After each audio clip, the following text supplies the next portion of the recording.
Hello മക്കളെ, വിഷ്ണുമായ ടീച്ചറാണ്.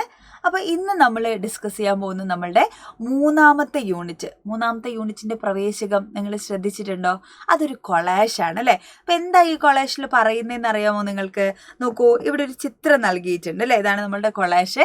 3 വ്യത്യസ്ത കാലത്തെ അല്ലെങ്കിൽ 3 വ്യത്യസ്ത ചിത്രങ്ങളാണ് എന്ത് ചെയ്യുന്നത് ഈ കൊളാഷിൽ തന്നിട്ടുള്ളത് അല്ലേ.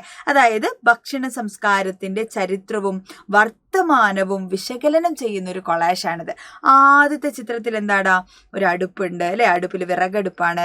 അതിൽ മൺപാത്രങ്ങളിൽ ഭക്ഷണം പാചകം ചെയ്യുന്ന നമ്മൾ കാണുമ്പോൾ ആദ്യകാലങ്ങളിൽ ഇങ്ങനെ നമ്മുടെ ആരോഗ്യത്തെ അല്ലെ അത്രയധികം പ്രാധാന്യം നൽകിയിരുന്ന ഒരു ഭക്ഷണ രീതിയായിരുന്നു ആദ്യകാലങ്ങളിൽ ഉണ്ടായിരുന്നത് അല്ലേ. അവിടുത്തെ മാറി ഹോട്ടൽ സംസ്കാരം വരികയാണ് അല്ലേ. ഹോട്ടൽ സംസ്കാരം വരുമ്പോൾ എന്താണ്, നമ്മൾ പണം നൽകി ഭക്ഷണം കഴിക്കുന്ന രീതിക്ക് തുടക്കമിടുകയാണ് അവിടെ അല്ലേ. ഇതാ ചില്ല് ഭരണിക്കുള്ളിലൊക്കെ നമ്മൾ ഒരുപാട് പലഹാരങ്ങളൊക്കെ കാണുന്നില്ലേ.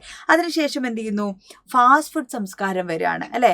ടെക്നോളജിയുടെ ഭാഗമായി ആപ്പുകളൊക്കെ ഉപയോഗിച്ച് നമ്മൾ ഭക്ഷണം വിതരണം ചെയ്യുന്ന ഒരു രീതിയിലേക്ക് നമ്മളുടെ കാലം മാറുകയാണ് അല്ലേ. നമുക്ക് എവിടെ ഇരുന്നിട്ടും എന്താണ്, നമ്മൾ ഭക്ഷണം ഓർഡർ ചെയ്ത് കഴിക്കാൻ പറ്റുന്നൊരു അല്ലേ എന്താ പറയുക സംസ്കാരത്തിലേക്ക് നമ്മളുടെ ലോകം മാറിയ മാറ്റമാണ് നമ്മൾ കാണുന്നത്. ഇങ്ങനെ വ്യത്യസ്തമായ രീതിയിൽ ഭക്ഷണ സംസ്കാരത്തിൻ്റെ ചരിത്രവും വർത്തമാനവും അടയാളപ്പെടുത്തുന്ന ഒരു കൊളാഷാണ് നമ്മുടെ മൂന്നാമത്തെ യൂണിറ്റിൻ്റെ പ്രവേശകമായിട്ട് നമുക്ക് പഠിക്കാനുള്ളത്. അപ്പോൾ ഇത് നന്നായിട്ടൊന്ന് മനസ്സിലാക്കി വെക്കുക.